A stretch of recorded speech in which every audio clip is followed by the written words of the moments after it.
Alright guys, so I want to talk about what is likely to push the markets higher here in the next coming days and the coming weeks, as well as push AMC stock potentially much higher. I also want to touch on the next big catalyst for the markets and for AMC. So that's all we're going to say in the intro. I hope you guys find value out of this video, at the very least make a little bit of money or get a different perspective on this situation. So hit the like button, subscribe to the channel, do what you guys need to do. Thank you for tuning in, and I hope the contrary videos yesterday did help you guys make some money, because not too many people were calling for a bullish reaction after the Fed. And you know, I like to stick my neck out on the line. Sometimes I'm right, sometimes I'm wrong, but we were definitely spot on the money here this time. So what is likely to push the markets higher in the next coming days, besides just the simple fact of the markets rallied last Fed meeting? That's not exactly where the whole philosophy comes from. It has a lot to do with the actual bond market. So if you look at the bond market and you look at TLT, you pull this up to a 15-minute candlestick chart. As of April 26th, we hit a high of 123 for TLT. We hit a low of 116.94 just only a couple trading days later. So what does this mean? You can look at TLT, you can look at bonds like dividend stocks. The yield, or like your dividend, right, is fixed. It doesn't move around all too much. In the case of bonds, it like never moves around. The price of the bonds goes up and down. That's what affects yields. So right now what has been going on is market participants have been selling bonds, they've been shorting bonds because they expect higher rates into the future. And the markets have already priced in way higher rates, 4 back-to-back 50 basis point rate hikes, even the possibility of 0.75% rate hikes here and there. So TLT has been pretty much in a free fall, and this is one of the largest bond moves that you have seen to start a year ever in the history of the bond market. Even going back here to April 1st, the bonds were at 132.96 and then went all the way down to 116.94, still sitting at the bottom here. But what this is ultimately going to do is the market participants, the big bond players like your billionaires, your mutual funds, insurance companies, people that buy bonds, are going to say, hey, look, the Fed looks like they're getting more aggressive on inflation. We think the Fed will get inflation under control. And at the same time, you can get a risk-free 3% yielding bond. It's very attractive. So what's going to happen, in my personal opinion, is that people will start to buy the bonds again and actually push down the yields, because bonds and stocks are competing asset classes. So when you can get 3% risk-free minus inflation, whatever that number is going to be, but you can get 3% risk-free for the next 10 to 20 years, and you can invest in stocks that have lost 25% of their value to start the year, those bonds look a lot more attractive. Now, when the bond yields come down and people actually start to buy those bonds, driving the yields down, stick with me, then it's a little bit more attractive, say, if a bond only yields you 2.5%, to go back into equities, especially when they're down 25%. So what you have been seeing is the markets coming down. People have been selling bonds, they've been selling stocks because they fear inflation, they fear this stagnating growth. But what is likely to happen, in my personal opinion, is that the bond market might actually get a little bit of a rally, possibly head back up to the low to mid 20s range, and that should push yields down just a little bit, because ultimately nothing ever goes up in a straight line. And if you look at the US 10-year Treasury, it's been pretty much straight up in virtually a straight line. You really haven't had rates come down in a meaningful way in a very long time. So I think if this thing could come back down to, say, 2.5%, you could get a quite substantial sustained rally here in the markets. And we could see TLT for the day, it was up 0.55%, down a little bit here in after hours. So we'll see exactly how it does, develop and play out. But I think that's going to be a main leading factor potentially to this rally. Now, the other side of this, which we have already talked about many times, we've touched on this a couple of times now, but the put to call ratio is still very, very high. Even after today's move, it's still sitting at about 1.4%. So that's still virtually 2 puts for every 1 call. When the markets do ultimately, upset the majority of option holders, which in this case was puts heading into the Fed. They tend to sell out those puts, and then the market makers can de-hedge those puts, buy stock on the open market, give us a little market short squeeze. And that's what happened last time around after the last Fed meeting. Pretty clear to see, right? Pretty much vertical on the S&P. Now, it does look like we have a bit of a gap to fill in between where we are currently at, right here at about the resistance level at about $29, or 429 on the S&P, all the way up potentially as high as about 439 or 440. That's where I would kind of put my ballpark.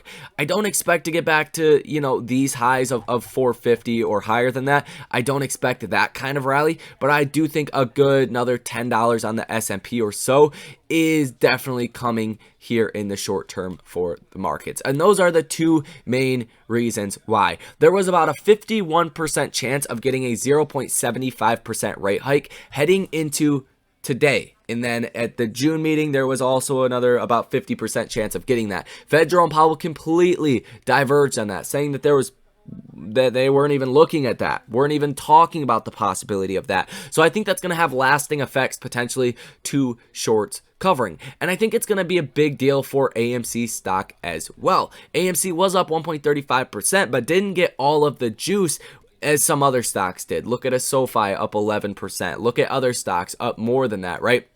So AMC didn't get all that rally. Now, AMC has its own catalyst coming up, which is going to be earnings. Let's go ahead and pull up exactly when this is going to be, just to double check and confirm this. Looks like March 9th. So March 9th is going to be next Monday. So that's going to be the next big catalyst. And it's kind of going with the fact that you have not seen very many big hit movies in theaters as of recently. A lot of the big movie hits, titles are coming out here in the next quarter. So it's going to be Q2, that like the quarter we are in right now, that starts to get a lot more of those larger movies. Adam Aaron also warned of a kind of disappointing or slightly lower Q1 than some people were expecting. He said that last earnings. So I think you're getting a lot of short-term shorting activity still on AMC stock besides this, because we still have earnings coming next Monday, right? In the next 3 trading days, you're going to get earnings. And that's going to be another big catalyst potentially to send AMC up in a very dramatic way. And that's exactly what I expect to happen. I think AMC is going to really improve their operating margins. They're going to, have less cash burn. They're going to show that the business is improving. And I think that's going to be a very big thing for the stock. And I think that could offset a lot of the put activity that you've seen on AMC stock as of recently, with even the option flow sentiment for today at 29% positive. Lots of put activity for AMC stock, and it works the same way with a gamma squeeze, right? People start to buy calls, market makers have to come out and buy stock to hedge those calls. Well, same thing happens to the downside. When a lot of people are buying puts, like I said, they have to go out and short stock to oblige for those put options. When there is a big upset the other way, say AMC does rally after earnings, you could see a lot of market maker buying activity on the open markets to de-hedge those put position. You also see that the dollar index has dropped sharply today, which is a very good thing. The dollar index has dropped about $2, so meaning our dollar is not strengthening as much anymore, which strengthening is not necessarily a good thing because it's foreign currency, right? So if Apple's doing a lot of business over in China and say their currency is weak, well, if they do $1 billion, let's call it $1 billion of business in China, they convert that back to dollars, it's not going to be worth as much. So the dollar is actually coming down, meaning potentially any business overseas can be more beneficial for American companies. To sum that up, long story short, when you get into dollars and currencies, it gets a little bit more complicated, so we're not going to dive into that here in this video, but that is also a very bullish thing, that the dollar is actually coming down after pretty much strengthening almost every single day over the past couple of weeks. So that is that. The next big catalyst for the markets is going to be the next CPI release, which is May 11th, 2022, obviously at 8:30 in the morning. So what is that going to be? That's going to be next Wednesday. If we do see peak inflation and you see inflation come down, it's estimated to come in still at about 8.2% year over year. If it comes in at 8%, guys, you're going to see a major rally. We're probably going back up to 450 on the SPY, 455, 460 potentially. I don't think we would see an all-time high based off of that, but I think the markets could react very, very bullishly if indeed that does happen. Now, I'm not a fortune teller. I don't know exactly what's going to happen. I just went to the grocery store last night and prices are still very, very high. So haven't really seen that reflected in my personal life, but that's what people are talking about. That's basically why Fed Jerome Powell, he was kind of leading on to us, I should say, that potentially inflation has peaked, but they just don't know yet. That's kind of why he doesn't want to commit to a 75 basis point rate hike, so on and so forth. But I do think inflation will not be as bad as the markets are kind of expecting it to be. At the same time, another reason the markets might actually rally from here is that large tech earnings were not that bad. They were actually quite good, all things considered. Tesla blew earnings out the park. Google, their stock went down after earnings, but they were really, really good. Amazon, that was the weak spot.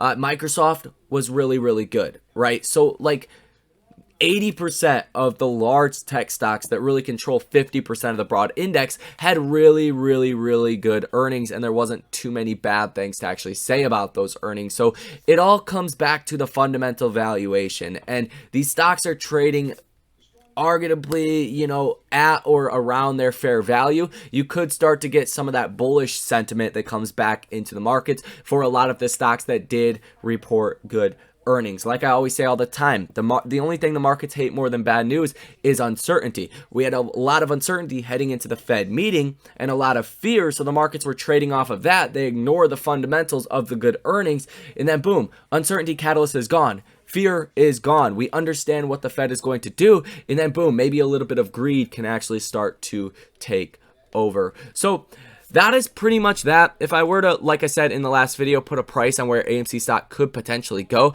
I mean, you could come up and test the $18 level by this Friday. I think you'll get pulled back just a little bit. I don't think AMC is going to be able to run as hard considering we have earnings coming on Monday, but that's the good thing. We have earnings on Monday, so if next week is also bullish and if earnings are good, that's where you could potentially fly through the 50, the 100-day moving averages and make our way back above $20 per share. So all in all, today was a great day. I hope you guys made some money. Those are my thoughts. That's why the markets could continue to rally. That's why AMC stock could continue to rally as well.